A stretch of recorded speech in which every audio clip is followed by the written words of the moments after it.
Everybody, how are ya? It's Tuesday, Culture Day Tuesday. We'll just get right into it. So everybody knows that I divide the world in 4 buckets: global, societal, tech trends, consumer trends, and workplace trends. For those of you who are new, you can go deeper with my little onboarding video that you may have had. But as I granulate all the things that have been percolating in the zeitgeist and how these last week's cultural developments are continuing the conversation, I'm always putting them into these micro buckets, let's call them, within the macro. And I always start with the theme of the week. And most of you also know that I also don't really talk about breaking news, just on the surface level. Right here, I might put a few top headlines in the breaking news category, but I'll only talk about the breaking news if it has some kind of cultural impact portion of it. Like, what does it mean in terms of impacting culture? And what does it mean in terms of how other people are thinking about these things and on a societal and cultural level. So this week's theme is the historical context of Corona. So I'm not really going to go deep on the breaking news, but I will give you just a little bit of rundown of the developments of what's happening right now. So according to the World Health Organization, WHO, 79,000 people have it. There's 2,618 deaths from when it was reported yesterday. It's spreading to Iran and Italy. And there's 2,200 cases of what is called now COVID-19, so the COVID-19 outside China. So they finally coined this virus with a name, like they did with SARS years ago, and AIDS several years ago, although it took a long time for them to come up with that term for that ferocious disease that we're actually controlling in many parts of the world, except for Africa. So that's basically an increase of about 500 cases just over a week ago. And the conversations around that update is, number one, I just said it, that it has a name right now. Number 2, it is spreading. Number 3, it's another example of the impact of globalization.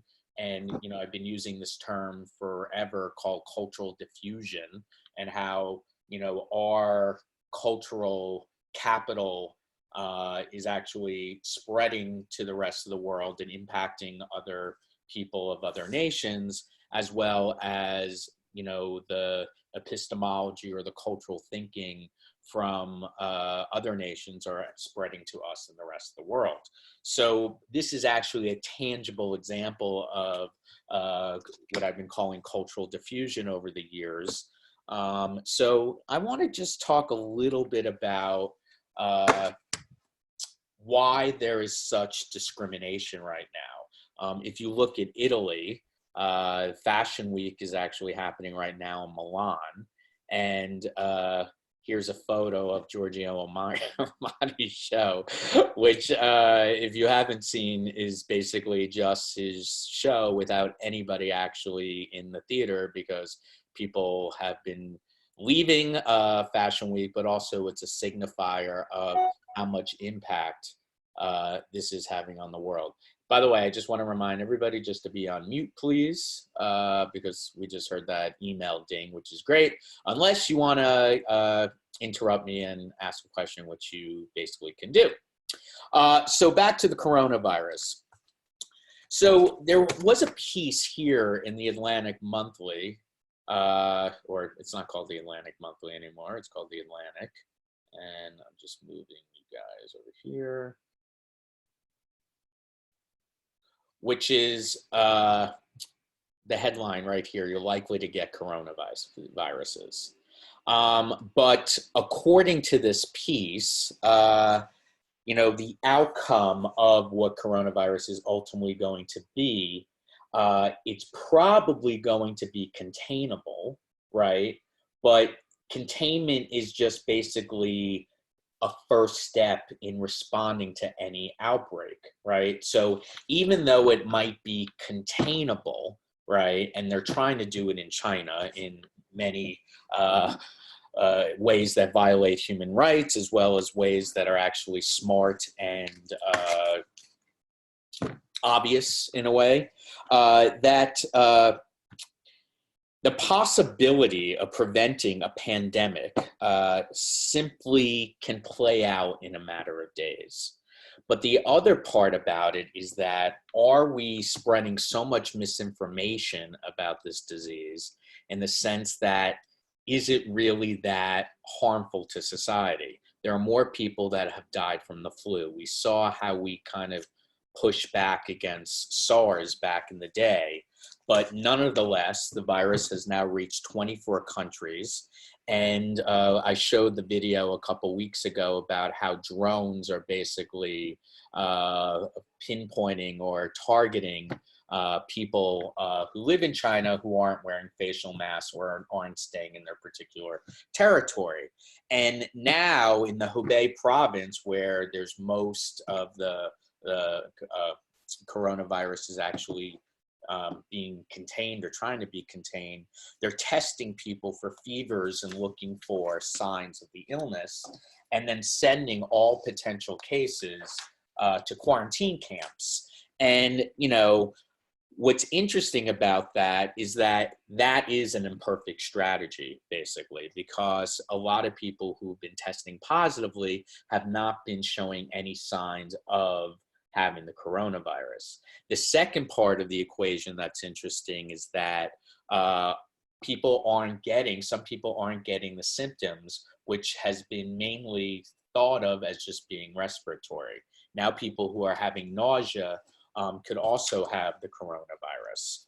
And so this whole notion of containment, what happens if it's not contained, is part of the conversation. And the other part is that, obviously it's been an epidemic in China, but in just a matter of days, it can be a pandemic when it becomes epidemics in other countries. And like I said, it's been spread right now, the last piece of data I saw, into 24 countries. That could change in a matter of days too. So one of the things we had been talking about, the cultural results of this, is I want to give kudos to Kimry, because we've been talking about how this could be good for the climate change activations that we're all trying to do to counteract it, because of the reductions of flights going into China and out of China. And we're having our meetings now on Zoom video, like we are doing now. And the stock of Zoom video, which Kimry's like, I'm going to buy stock in Zoom. Well, it went up 3 times, up 5%. So I like that kind of business implication. We also have been seeing the business implication in the volatility of the stock market, but it hasn't really have gone as dreadful as we possibly think it possibly could be, because interest rates are still a lot down and people are confident about Trump being elected in terms of like the business universe. So that's the implications on business. But I also want to talk a little bit about the coronavirus spread, which is also being matched or even outrun by the spread of social media. And this is part of the conversation we've been, continuing to have about fake news and social media, and how it's really going to impact the moving forward. We're going to talk a little bit about that when we continue with the first category. But this information, remember a couple weeks ago, I told you that there's some people who said that the coronavirus came from drinking Corona, and that spread everywhere in social media. And also the cure of coronavirus could be by drinking bleach, right? Another idiotic thing that's been spreading crazily in social media. But is there a direct correlation between the rise of the coronavirus and the fear that's spreading, as well as the misinformation that's happening on social media all over the world. And this matters because bad information is basically, counteracting or undermining trust that we have in governments, global health organizations, nonprofits, and actually scientists are working their asses off to counteract this the possibility of this turning into a pandemic. And the other thing that's really interesting about this disease is that this is the first time that we have been seeing a play-by-play of an epidemic unfolding.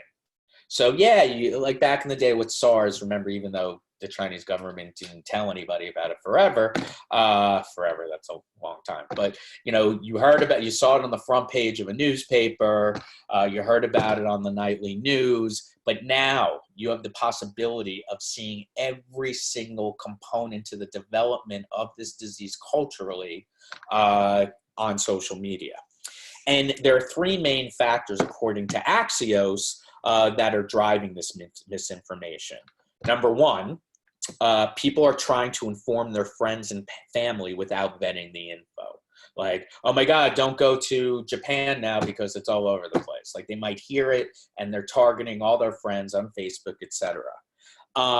There are actually people who are anti-Chinese, that's not, or entities who are aiming to harm the Chinese government.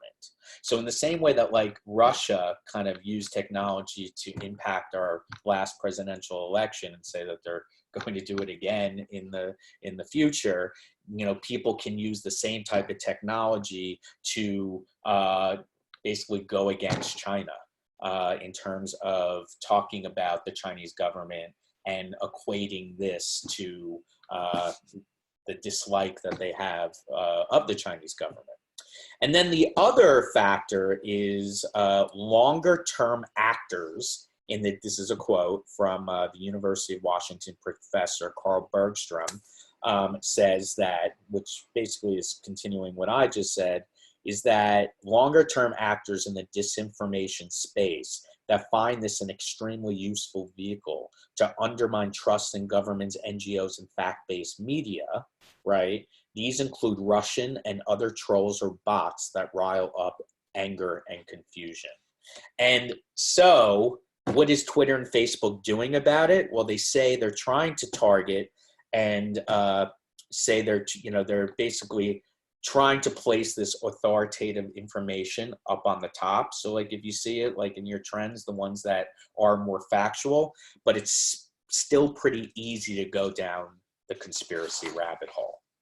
So one of the things that I found to be the most interesting piece about the coronavirus culturally is that it was an op-ed in the Sunday New York Times. And the outbreak of both in terms of the spread of the virus and the misinformation and what's happening culturally around this virus goes into two cultural factors. One, okay, there has been a history of China punishing the messenger. So we heard about how, the person who actually died of the coronavirus and actually talked about it on social media was summoned by the police in Wuhan in early January and warned him not to spread the rumors. That's number one. There's a historical context of this. This is back to our main theme, which is the historical context of corona culture. The second thing is that I found interesting is SARS, which is caused by another coronavirus. That broke out in southern China in late 2002 and was covered up for more than a month. And the surgeon who first sounded the alarm was held in military detention for 45 minutes. In 2008, there was a scandal that erupted over tainted baby formula. And after major Chinese producers were found to have added melamine, the chemical, to milk powder, 6 infants died, 54,000 people were hospitalized, and 4 years later, the whistleblower who's credited with the first exposing the problem was stabbed to death under mysterious circumstances.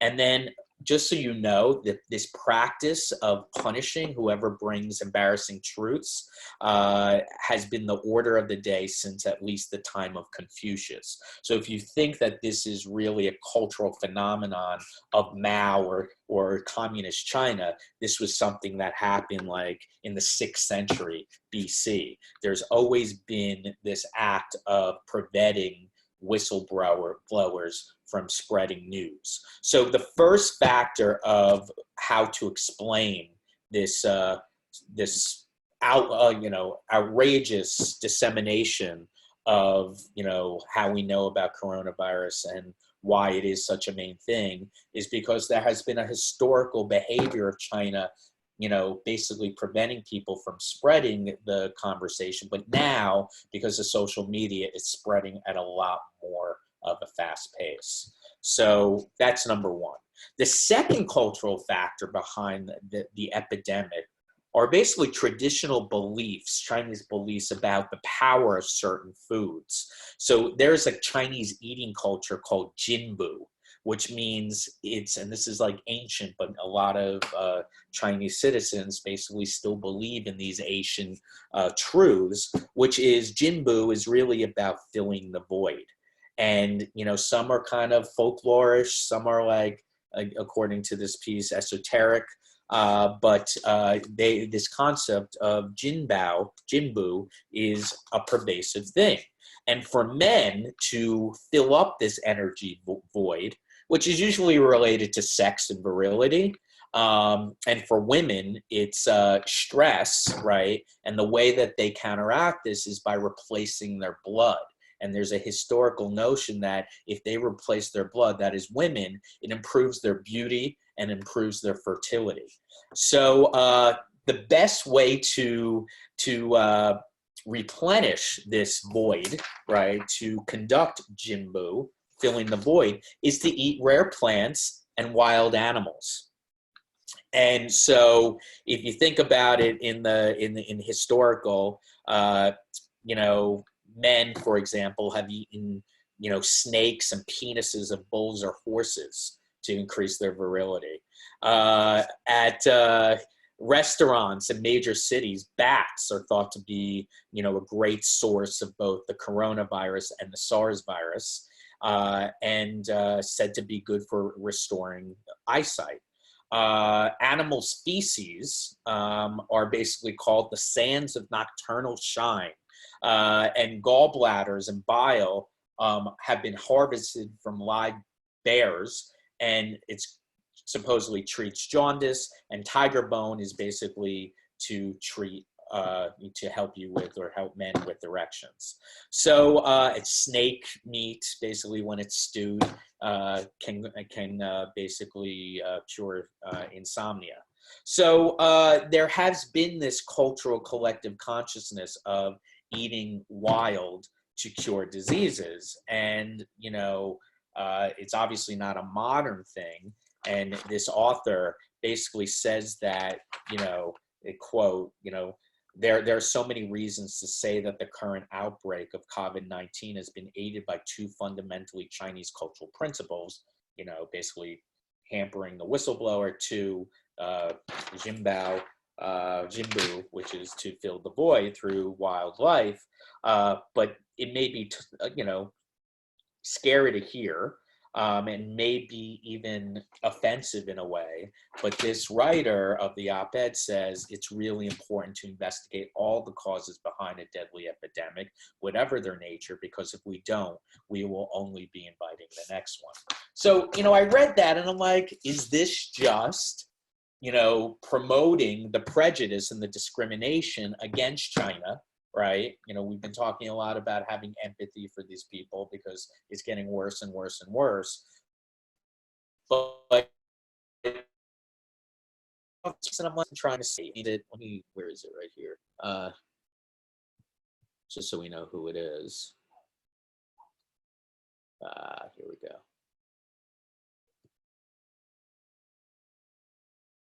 you know, he actually is a former chief editor of the Hong Kong Economic Journal and a contributing opinion writer. So, you know, maybe he's coming from that Chinese point of view. I feel like if, you know, an American op-ed writer like, you know, Maureen Dowd or I don't know, David Brooks or any, like, they probably would get pushed back. But, you know, there are these cultural factors that you have to think about in terms of, you know, why people do and act the way that they do.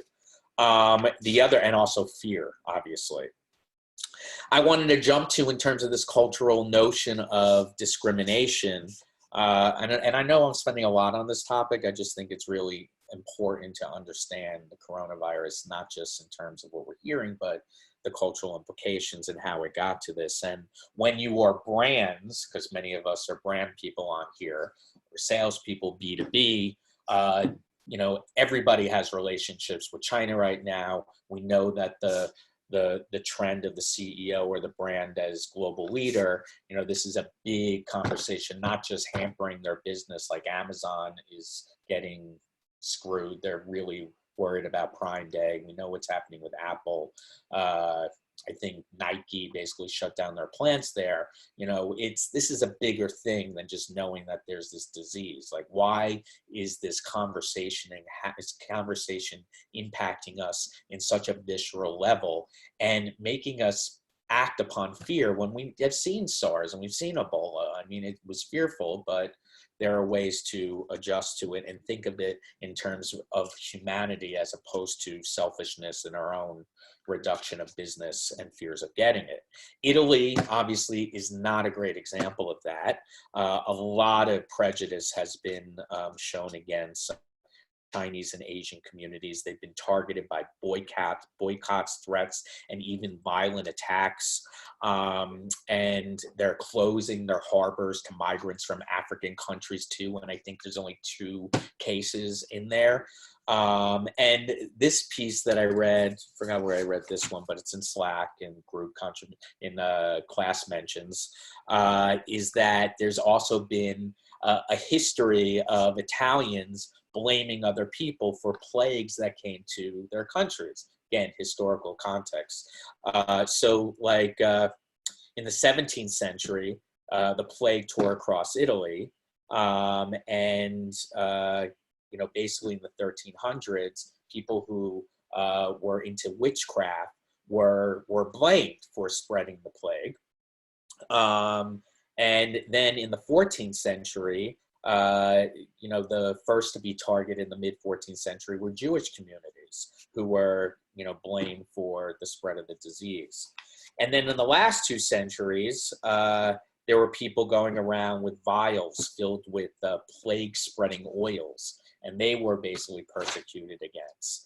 And then another thing that I thought was really interesting is that there was, back in the day, there were erroneous bulletins that were literally, you know, banged up against walls and trees, basically saying that the spread of the plague was because of these people selling these vials filled with plague spreading oils. So this harken back in the conversation of fake news that we're seeing on social media. This actually was happening centuries ago, just by, you know, giving erroneous pamphlets and flyers all over. So I just find it interesting that when history always repeats itself, and social media is just making it a lot worse. And we are more in the know to protect ourselves, but we're also being faced with a lot of misinformation. So anyway, that's that. So we'll keep going. That was the big picture. I'm gonna, because we have a half hour, I'm gonna jump around to the ones that I think are most relevant today. Again, I wanted to spend a little bit more time on the coronavirus because, you know, I'm hoping that I enlighten you with things that you may not have thought about, because I'm sure everybody is going to be talking about it with you, whether it's your friends at dinner or clients or customers or your colleagues. So important. 2020 election. Debates again tonight. Again, I'm not talking about, you know, breaking news, but the whole notion of fake news in terms of is just going to get worse and worse and worse. And what's happening now in terms of culturally speaking, according to the Trust Index Barometer, or Pew Research Center, sorry, nearly 3/4 of Americans, 74%, express little or no confidence in technology right now. Companies like Facebook, Twitter, and Google, to prevent the misuse of their platforms to influence the 2020 presidential election. And at the same time, 78% say that these companies have a responsibility to prevent such misuse. So we've all, throughout the weeks, we've seen the evolution of Facebook saying that they can't prevent false ads. We saw that Twitter basically prevented election ads from being used on their platform. Another thing that I've been reading more about is Reddit, focus on Reddit. I know Reddit is becoming a bigger conversation in all your brand and social media communication strategies, but Reddit is going to be much more, especially since Reddit is one of the reasons why Bernie Sanders is getting such a groundswell of support, because you have most of the Gen Zs on Reddit, but there's also a lot of false information that's happening on Reddit too. So focus on Reddit. So even though tech companies promised after the 26th election that they vowed to do better at stopping election manipulation on their platforms for the 2020 election, obviously that's not true. Right now we're seeing, uses of their platforms that have caught them off guard, and it's, in real time challenging campaigns. Now look at Bloomberg, who spent probably over $500 million now, more than anybody in social media. And I am going to put this because it's short, but I'm sure I know there's somebody who actually works for a news organization and probably has seen this, but it's short and some people haven't. That's the purpose of Culture Class, to illuminate what you haven't seen. This was a video that went out all over social media that Bloomberg cut. And by the way, I am part of this men's group. Oh, wow, that's interesting. Huh. So the clip, okay, this is a real time. So, this was what happened at the debates. Bloomberg basically talks about how he's the only one who, has been a billionaire, an entrepreneur. And then he went right into a conversation of something that he's supporting, but they cut it like this. I'm the only one here that I think that's ever started a business. Is that fair? Okay.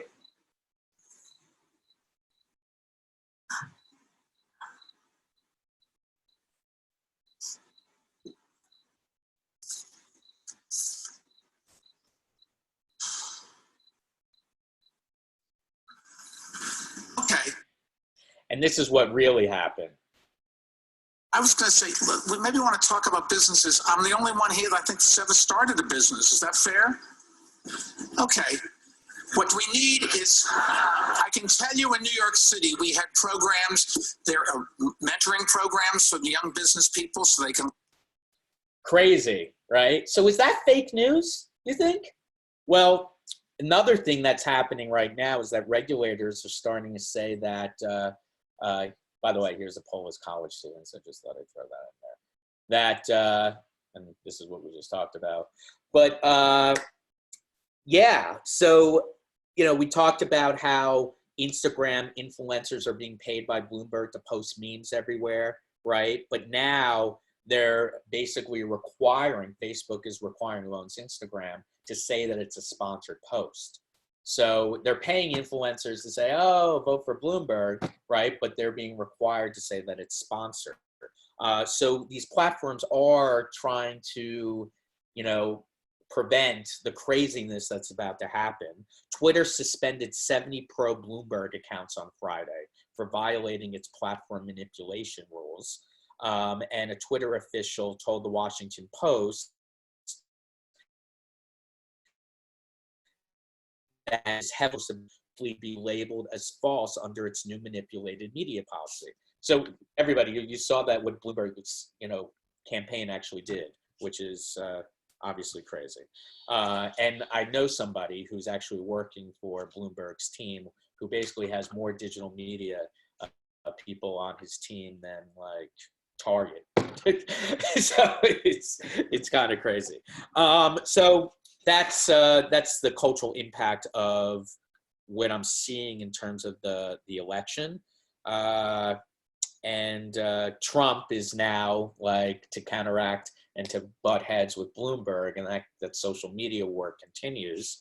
I think Bloomberg is using the hashtag like "you're a circus clown" or something like that. Like, look at this hashtag circus clown. He's calling in the same way that Trump has like short Mike or midget Mike. Mike Bloomberg is calling Trump like a circus clown. So it's getting really vicious in terms of the mudslinging. So we will go back to the culture cloud. And just in terms of discrimination, that theme, Brexit actually said that they're going to be closing their borders to any immigrants because that's moving forward. Boris Johnson, the prime minister, said that they will not allow any people from outside the UK to actually immigrate there at this point, so that he can support the nationalists in that sense.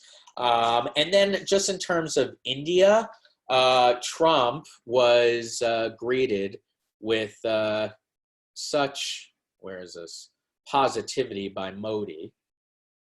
Where is this? Here we go. No. Okay, so we saw all this. Okay. So again, not breaking news, but he was greeted by a large crowd in a cricket stadium. There are 125,000 people there to greet him, although the stadium said to only, hold 110,000. That's what Trump said. And,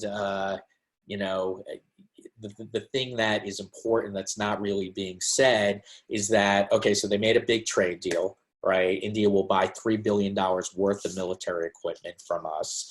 And, Trump has been trying to show the contrast between how he feels of India to how he feels with China, or how he feels about China.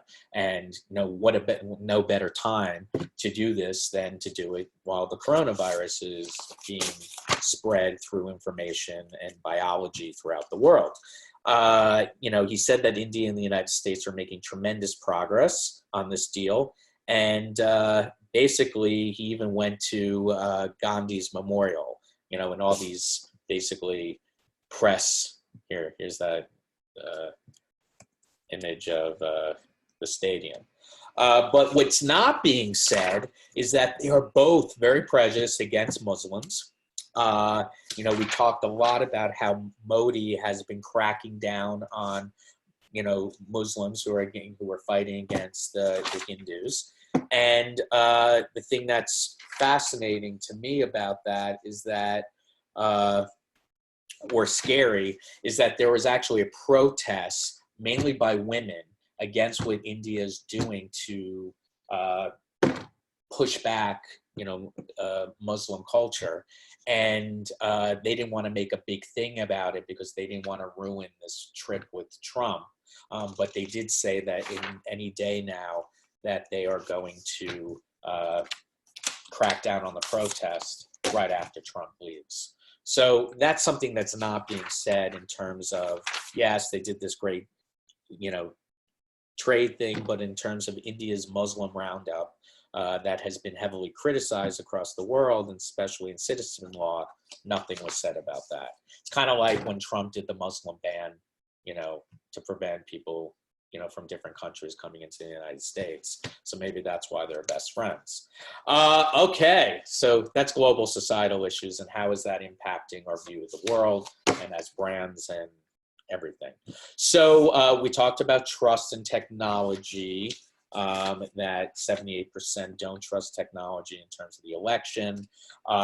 Now, I just want to say that what I've been saying about, all these IPOs, Casper, the companies like, what do we talk about? Brandless, that are all, really being criticized as, spending too much money and not really making any profits. And we have seen Casper's stock, dwindle tremendously. We also seen what's happening with Uber and Lyft and, Peloton, not really well deemed by the public markets. But we've also talked about, what's happening to, and obviously we talked about WeWork, but what about all these other startups that are supposed to go public this year? There's a lot of skepticism right now going into 2020. And, the two that the information talked about that are the ones that are the most high profile that are contemplating about going public this year is DoorDash, right? And Airbnb. And they were most recently valued at 12.6 billion and 31 billion respectively. But their valuations are dwindling. Here are the biggest issues hanging over the IP market right now is that, until this week, the market conditions have been good. What is the coronavirus going to do for the zeitgeist of startups going public, right? The kind of, it's sad to see that we have all these, potential IPOs that are basically being hampered by the coronavirus. They're scared to actually go out in the public.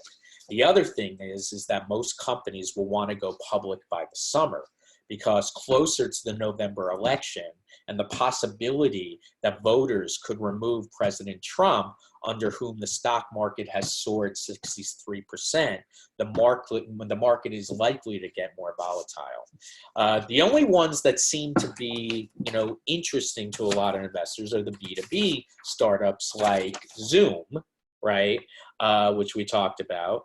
But and the ones that are little, the B2C startups like Postmates, Instacart, Sweetgreens, those aren't deemed as being as exciting. I'm talking about the unicorns that are worth over $1 billion. But then there are others like GitLab, Snowflake, JFrog, Asana, and Jamf that are all B2B platform data collection, subscription oriented, like what Microsoft Word used to be like in the 90s. So those have a higher potential of doing really well. But there are two things that I found interesting about this subject was that the New York Times wrote a big piece about it over the weekend. And they basically have these points that I highlight in terms of like this fading startup boom. So we're seeing that the gold rush in startup land is starting to lose its shine. 763 billion is how much money was poured into startups over the last decade. And then this last year, the tide has turned because, investors are like, well, show me the money, and they just keep spending.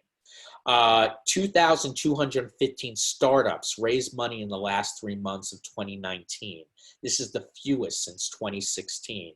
And it was also a bad quarter for some of the high-flying investors. $2 billion is what SoftBank had lost for its Vision Fund, who we know invested in WeWork. 8,000. That's the number, or how many jobs have been slashed over the last 4 months at 30 plus startups. So 30, like if you want to, and also there was that piece in New York Magazine about the garbage language, which is something that I'm going to talk about. But they profiled a lot of people who worked at startups who there was all these buzzwords, which is a funny piece that hopefully I'll get to today. And there are people who are like, I had like literally 3 jobs within a month. They keep getting fired. We know that Birchbox is eliminating 25% of their workforce. So big problem. And then even Synopsis, like the television newsletter that I get all my television news from, the negative trends about DTC businesses trending. So ever since we started talking about this trend like weeks ago, even probably, and I don't know, we talked about it for those of you who have been there, but the market experienced 22% growth in 2019. That's direct to consumer business. from 30% and 41% in 2017. So all these direct-to-consumer companies have crudely Brad, you estimated. muted out. Can you repeat that? You fell out. The volume fell out. Can you The repeat stats? that? Yes. Okay, so 2019, 22% growth in the market experiences of direct-to-consumer products. 2019 down from 32% in 2018 and 41% in 2017. So 2017 we had 41% growth, 32% growth in 2018, and 22% growth in 2019. So you could see how it basically grew in half coming to here. So not so good. Target actually, by the way, has increased to number 8 to having their best e-commerce year ever. So in terms of shopping, we're seeing this. Amazon is really being impacted by Corona. Target and Walmart, even better than Target, is actually doing better than ever before. I think Walmart's number 2. So what does this mean in terms of the direct-to-consumer phenomenon is failing. And Amazon is challenged with Target elevating to, I think it's like an increase of like 43%. I can't find that number right now, but I will put it in Slack from e-commerce from last year. Oh, I actually have it right here, 24%. Sorry, a little dyslexic. Target's e-commerce growth by 24% in the last year. So anyway, so how many weeks ago did I talk to you about Byte, the new Vine video app from the founder of Vine? Finally, it was in the New York Times this Sunday.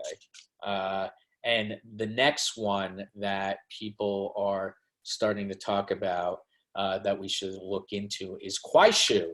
A smaller rival called Kuaishou, and it's also in China, 300 million daily. And so is this going to connect with TikTok? We talked about last year how if you're under the age of 13, you can no longer use TikTok. So is this enabling other new TikTok-ish type platforms to increase in market cap? So the takeaway from this article is that ByteDance has grabbed international headlines. They own TikTok, but there's a homegrown rival with revenue of 5.7. The company's told investors it aims to go public next year. So Kuaishou, and I wanted to show you what that was.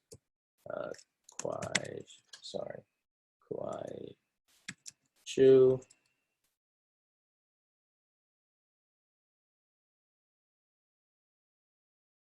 So translate this page.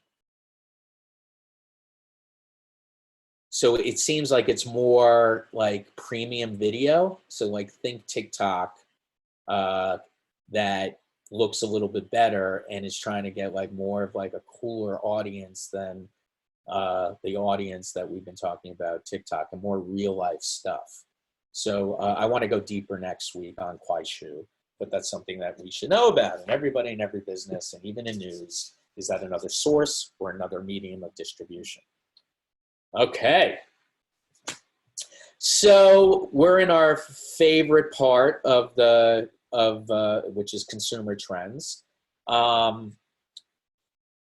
I just gave a talk last week to Levi's, actually. And my whole thing this year, I don't know if you read my newsletter, I talked a little bit about it last week on mindful innovation, that, now the world that we created by responding to disruption and trying to compete with these upstarts and stay culturally relevant has destroyed the world. And, we bought into everything in social media, but also dovetailing of the protests around the world, Trump, climate change, blah, blah, blah. And my thesis is the only way to reboot, the only way to disrupt this world on fire is to reboot humanity. And, we've been talking, or you've been talking a lot about purpose in your staff meetings. But one study that I read over the weekend and talked about at this Levi's thing is that Gen Zs who have been the ones that really want purpose. Millennials too, but it's really Gen Zs trying to find work that's purposeful, and they want brands that are purposeful. But they don't want just the word purpose to define them. They want power. They want brands that help them empower themselves to change the world, like climate change, the Greta Thunberg audience, right? Okay, brands talking about, climate change, don't greenwash, but how are you going to empower me to solve the problem? So I say that the evolution of the term purpose is going to go into power, okay? I wanted to talk a little bit about gender. Great piece that I read about in Vox, which again, everything's on Slack, is about gender neutral baby clothes, right? We've been talking about gender neutrality, gender fluidity, all that stuff. And what was my new thing that we talked about last week or 2 weeks ago is that those words aren't even politically correct. It's gender nonconformity, because it's not about going into being masculine or feminine or, it's about going against established cultural norms that have been, established since the birth of the patriarchal order. But we're seeing how that's being changed in terms of crazy stats. I mean, positively crazy stats is that 2019 study from the Nonpartisan Public Religion Research Institute found that 62% of Americans said they have become more supportive towards transgender rights.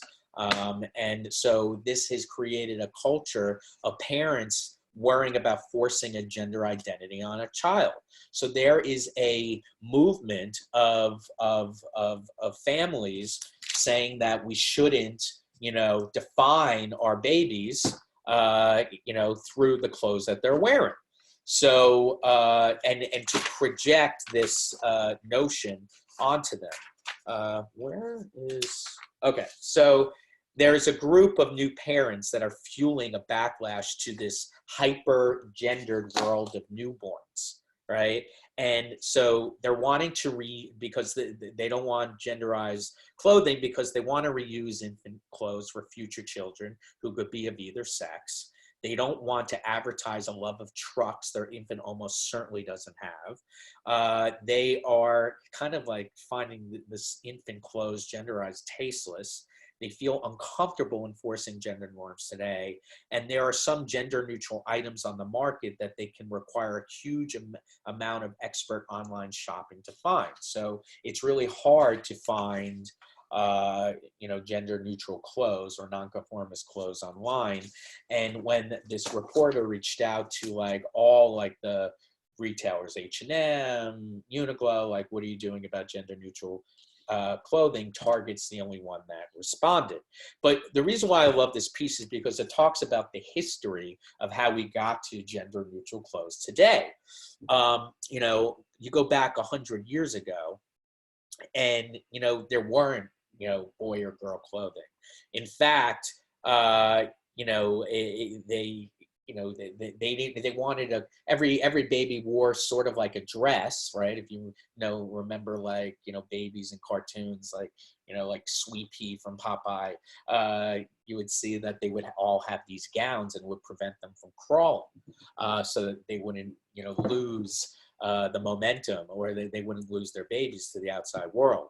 But this all changed with Freud, right, who basically said that you really have to be careful of the relationship between your baby boy and the mother, or else there's going to be problems later on in life. Cut to after World War I, where a lot of men were shell-shocked, right? So there was this notion to kind of return a man or a male to masculinity. There actually there were regenderization camps by corporations. GE had a genderization or a remasculinity camp to get these men to become more masculine so that they can succeed in their manufacturing jobs. But then in the 80s, when you had those, what was it called? An amniocentesis, that happened in the 1980s, when you could tell when you're the sex of your baby. That's when gender clothes actually had become decided because they're like, oh my God, I'm having a girl. And then they buy all this girl clothing. So I always find it interesting, how culture is now repeating itself. And now there is a public consciousness of preventing, manufacturers, whether it's COS, H&M, Gap, to create more of a gender neutral or non-conformist clothing line. Just quick things in pop culture. Invisible Man is coming out this week. Back in that, gender neutrality trend. Here's Calvin Klein's new ad. Right, gender nonconformity. Wall Street Journal had a piece about how men are, trying to, really embrace their baldness, and it's because of these direct-to-consumer products like Hims and Keeps and Mantle, because they're basically, these brands are showing up in Instagram as like these really positive brands. They're nicely packaged, they're sustainable packaging, and they're finding communities. So, all that is part of the gender conversation. General Mills, we know, has been definitely being, pushed back, and we're not doing as well because people don't want sugary cereals. So now they're bucking the trend by creating a $13 box of cereal to show the value, because we've been talking a lot about, by the way, you guys saw that Bob Iger is finally stepping down from Disney. So this notion of spending more money on a particular product makes us feel that it's a better product, like a piece of clothing. We're going to recycle it instead of throwing out like fast fashion. Now it's in the news business, right? We're spending more money for better news from the New York Times, for Wall Street Journal. We're seeing every single newsletter now charge. So does paying more money for something make it better for the world and make it better for us? So there's another proof point for that. Harvey Weinstein, we'll see if this is going to result in, more sending disgusting men to jail. I think it's 26 years. So this was a great start to this movement. We've been talking a lot about the gig economy and tech workers and news people and people protesting within the workplace for whether policy starters allowing their employees finally to unionize. And then if you're Uber, you might find that there are advertisements on top of your cars, because we've been talking about how Uber drivers are not happy about the number of money that Uber takes from them. So Uber is allowing them to set their own prices. It also prevents them from being busted for not paying their Uber drivers, overtime or benefits.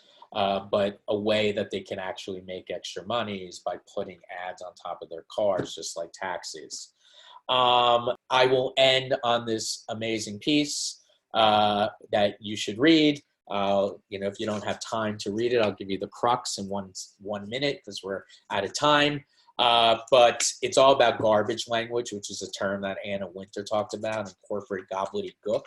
And it talks about every single term that people say that's wasting people's time. It's like all bullshit, from parallel path to calls to action, lines in the trenching, blitzscaling, proactive technology, parallelization, first mover advantage, garbage language, corporate spin.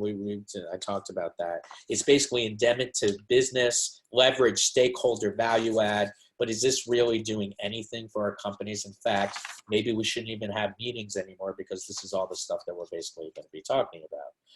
So that is the reason why I put it in the new leadership category with CXO, is because in the same way that garbage language is being used internally, garbage language is being used to keep employees at their companies when they are having fantasies of moving beyond to new jobs and new pastures. But if I'm going to connect the dots, we're seeing that there is this death to the direct-to-consumer. Oh, that's last week's. And there is, why is that happening? Here we go. And then the rude awakening in IPO startups. So I know many people who are older than me. I'm turning 45 next week, and other people who are my age, and everybody feels like they have to work at a startup or start a consulting company to do their own thing. Well, it seems like it's going to be a lot harder to get those jobs and stay there. So what does this mean?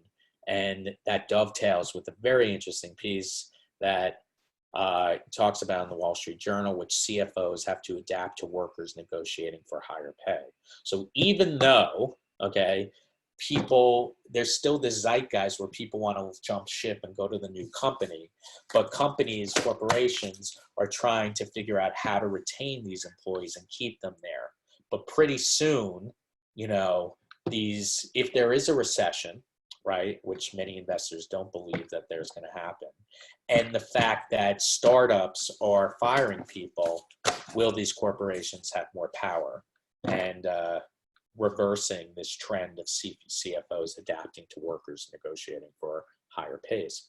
So I'm hoping I'm telling you this before anybody else. Some things to think about, both in your business meetings. And I always ask this one thing. There's 2 assignments I have for you. One, write down all the buzzwords that you hear in meetings that you think are bullshit. It's a fun, do it for 5 minutes when you go to sleep tonight. And then the other assignment, which I always, you know, assign, is that what is one thing you learned today? How is it relevant to you? How can you apply it to your business or personal lives? And once you have that insight, what is the first thing you would say or do to your colleagues back in your offices or your customers or anyone who's actually in your lives? I would try and, you know, and again, you'll get this video in the auditory, but this Corona thing is really, it's not scaring me so much about the biology, even though I got a sore throat this morning. But the cultural implications and the discrimination and how this is bringing back such old truths, whether it's fake news or, you know, preventing people from, I even said that, you know, seeing people with masks, is this just a way, and you're seeing a lot of Asian people in the subways wearing masks, is this a way to protect themselves from the coronavirus? Or is this just an illumination to kind of say, you know what, you're protected against me? So, you know, these are the things that I think about in terms of the future of our world and culture. And hopefully I provided some insight, you know, to showing you how this narrative has begun. So thanks for joining. Again, tomorrow or Friday, I'll be sending you the video, the audio. I always give the transcript as well as the culture cloud with all the subjects that I talked about. The ones that I didn't go over were evergreen. I'll go over next week because I talked a little bit about Corona this week, I think. And also I'm starting to give you like the time codes of all the subjects I've been talking about, so you could just skip around. So thanks for joining, and I'll see you next week.